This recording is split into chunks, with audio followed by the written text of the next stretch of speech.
And for more on this, with us on the broadcast this minute is Jayant Krishna, Senior Fellow, Center for Strategic and International Studies, CSIS.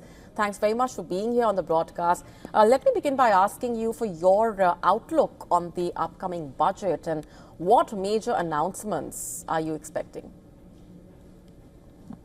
See, whether I'm expecting or not, that's a different issue. But I think if I were the finance minister, I would use this budget for a similar transformation as it happened in the year 1991 by the then finance minister, Dr. Manmohan Singh. See, the prime minister has embarked upon a very, very ambitious aspiration that India should become a developed country by the year 2047. It's a good aspiration, but where's the roadmap? That's the big issue. I think if you look at what makes a developed country is the ranking on the Human Development Index, where our ranking currently is about 134 out of 193 countries which are profiled, kind of a thing. Look at GDP per capita. With just a GDP per capita of $2,698, our rank is 144 out of 194 countries. I think the budget has to really look at some very radical measures, much beyond the Manrega, the free ration, or the midday meal scheme at the schools, and so on and so forth. I think if this aspiration of the Prime Minister that India becomes a developed country by 2047, when we become 100-year-old post-independence, I think we have to look at the first and foremost healthcare. We spend just about 2% of our GDP on healthcare, which is less than half of what other, G20 countries do, Education and skill development, we spend little over 3%, but much less than 4%.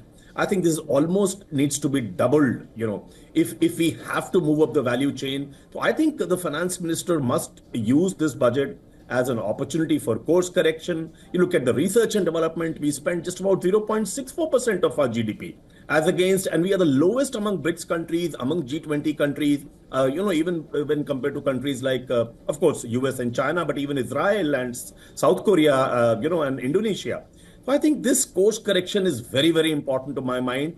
I think this, rather than some, tax announcements and so on and so forth, and some soaps being given, I think it's very, very important that I think the finance minister does some course correction. I'm not saying the doubling of allocation for health and education and skill development and research and development can happen overnight, but let this budget indicate a radical shift from the levels at which we have been operating. That's what my expectation would be from the finance minister. Right. And speaking of expectations, according to you, how can the budget fuel foreign investor confidence in India's growth story? I think, some reforms are very, very important. I hope and wish and pray that the finance minister includes that in the budget. Some of the key ones to my mind are, India has regulators in major sectors, but are those regulators really neutral? Is their functioning merit-based? I think which doesn't appear to be the case. I think we need to transform regulators in various sectors that we already have. And perhaps this budget could signal the introduction of the direct tax code, which was once introduced in the parliament but then withdrawn.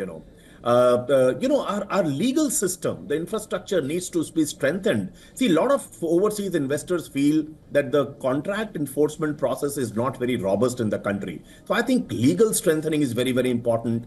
Trade policies, if you look at, we are negotiating an FTA with UK. The trade discussions are happening all the time with the US, with the European Union, Australia. We had an FTA some time back. So I think we have to rejig our trade policies vis-a-vis major nations. We have to expedite, disinvestment. I think these are the major changes to my mind, because the overseas investors, what you just talked about, if you really look at, they expect some kind of a regulatory certainty in the country. They don't expect, the rules of when they invest, there are certain rules, there are certain laws. But once the project is midway, then the rules of the game change, the laws change. So I think that certainty about regulation is very, very important, what they expect. And of course, I think through a prism of timelessness, we can keep talking about the ease of doing business. It has improved, surely, from a 100+ rank to 63rd.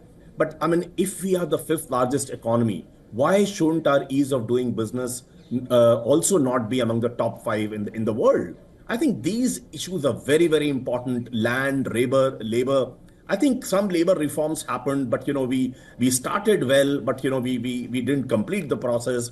Land reform, nobody wants to touch. Even the current government doesn't want to touch at all, which was introduced by the UPA government in 2014, or 13, 14 kind of a time frame. So I think these are very, very important if we have to attract more FDI, because unless the domestic investments and FDI increases, job crisis is real in the country, as is there in the rest of the world also.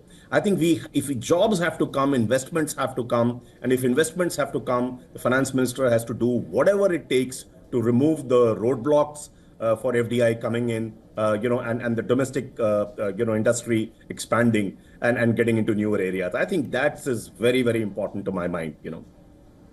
All right, we're leaving it there for the moment, Jayant Krishna. Thanks very much for being here on the broadcast.